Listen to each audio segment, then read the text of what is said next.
نحمده ونصلي ونسلم على رسوله الكريم اما بعد فاعوذ باللہ من الشیطان الرجیم بسم اللہ الرحمن الرحیم۔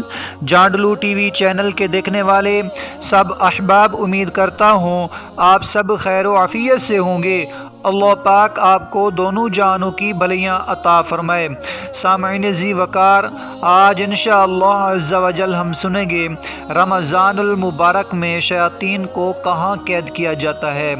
اسی طرح اگر آپ نئے ہیں ہمارے یوٹیوب چینل جانڈلو ٹی وی پر تو برائے کرم ہمارے چینل جانڈلو ٹی وی کو سبسکرائب کریے گا، ویڈیو کو لائک، کمنٹ اینڈ شیئر ضرور کریے گا۔ اللہ تبارک و تعالی ہم سب کا حامی و ناصر ہو۔ پیارے اور محترم بھائیو، شعب الایمان میں ہے حضور پر نور شافع یوم النشور صلی اللہ تعالی علیہ وآلہ وسلم کا فرمان ہے کہ جب رمضان المبارک کی پہلی رات آتی ہے، اللہ تبارک و تعالی ارشاد فرماتا ہے کہ اے رضوان، جنتوں کے دروازے کھول دو۔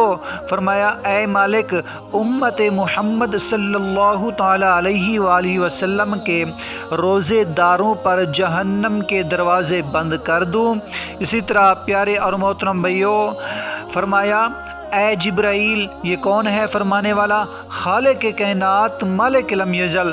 فرمایا اے جبرائیل، فرمایا جی رب جلیل، فرمایا زمین پر اترو اور سرکش شیطانوں کو قید کر دو، ان کو توق اور ہتھ کڑیوں کے ساتھ جکڑ کر سمندر میں پھینک دو تاکہ وہ میرے حبیب صلی اللہ تعالی علیہ وآلہ وسلم کے امتوں کے روزوں میں فساد یعنی خرابی پیدا نہ کر سکے۔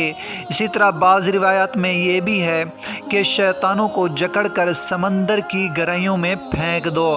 پیارے اور محترم بھائیو، یہ احادیث مبارکہ کنز الاعمال میں ہے۔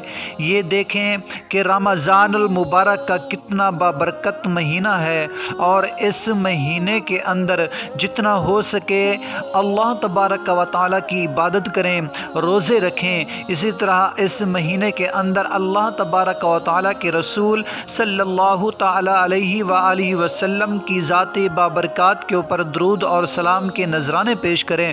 اسی طرح پیارے اور محترم بھائیوں، میں آپ کو ایک بات بتانا چاہ رہا ہوں کہ جب آپ کے گھر مہمان آتا ہے تو آپ کتنی عزت کرتے ہیں، کتنا ان کا ادب اور احترام کرتے ہیں۔ ان کو طرح طرح کے کھانے پیش کیے جاتے ہیں، ان کو طرح طرح کے مشروبات پیش کیے جاتے ہیں، ان کو طرح طرح کے پھل پیش کیے جاتے ہیں۔ اسی طرح یہ بھی اللہ تبارک و تعالی کا مہمان ہے رمضان المبارک۔ اس کی قدر کریں، اس کا ادب کریں، اس کا احترام کریں، اس کے اندر اللہ تبارک و تعالی کی بارگاہ میں گڑ گڑا کر دعا کریں۔ اللہ تبارک و تعالی کی بارگاہ میں جب دعا کریں گے، خدا کی عزت کی قسم اس بابرکت مہینے کے اندر اللہ تبارک و تعالی کبھی دعا رد نہیں فرمائے گا۔ آپ جب بھی اللہ تبارک و تعالی کی بارگاہ میں عرض کریں گے، دعا مانگیں گے، اللہ تبارک و تعالی قبول فرمائے گا۔ اسی طرح پیارے اور محترم بھائیو، دعا عبادت کا مغز ہے۔